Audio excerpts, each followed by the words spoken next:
बिस्मिल्लाहिर्रहमानिर्रहीम। बहुत से लोगों के जहनों में यह ख्याल बार बार आ रहा होगा कि क्या अमेरिका ने वाकई ईरान का जौहरी प्रोग्राम मुकम्मल तौर पर ख़त्म कर दिया है।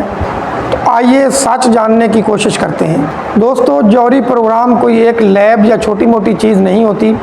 ये एक बहुत बड़ा मंसूबा होता है। ये एक पूरा सिस्टम होता है। हज़ारों सेंट्रीफ्यूजेस, हसास कंट्रोल सिस्टम्स और ख़ास दर्जा हरारत और प्रेशर, और पहाड़ों के नीचे छुपी हुई तनसीबात जैसे नतन्स और फर्दो। ये आम इमारतें नहीं हैं, ये ज़मीन के अंदर सख्त चट्टानों के नीचे मौजूद तनसीबात हैं। अमेरिका ने वाकई ही हमला किया है और बंकर बस्टर बम भी इस्तेमाल किए हैं जो ज़मीन से 60 से 70 मीटर ज़मीन की गहराई तक असर कर सकते हैं। क्या सिर्फ चंद बंकर बस्टर बम गिराकर पूरे न्यूक्लियर सिस्टम को ख़त्म किया जा सकता है? सैटेलाइट तस्वीर और आलमी रिपोर्ट्स बता रही हैं कि सिर्फ ऊपर की सतह मुतासर हुई है।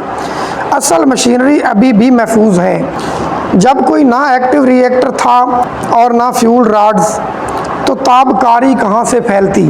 तो सवाल ये है, क्या वाकई ईरान का न्यूक्लियर प्रोग्राम ख़त्म हो चुका है? इसका जवाब है बिल्कुल भी नहीं।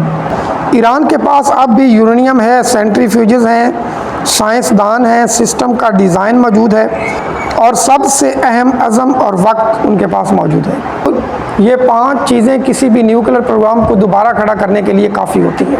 अगर ईरान का न्यूक्लियर प्रोग्राम मुकम्मल तौर पर तबाह कर दिया जाता है तो इसके असरात सिर्फ ईरान तक महदूद नहीं रहेंगे। ताबकारी फैल सकती है इराक़, अफ़गानिस्तान, पाकिस्तान, खलीजी ममालिक, सऊदी अरब, UAE, कतर, वस्ती एशियाई ममालिक तक। और अगर ताबकारी पानी समंदरों में पहुंच जाए तो इसके असरात हज़ारों किलोमीटर तक जा सकते हैं। चेरनोबिल और हिरोशिमा हमारे सामने ज़िंदा मिसालें हैं।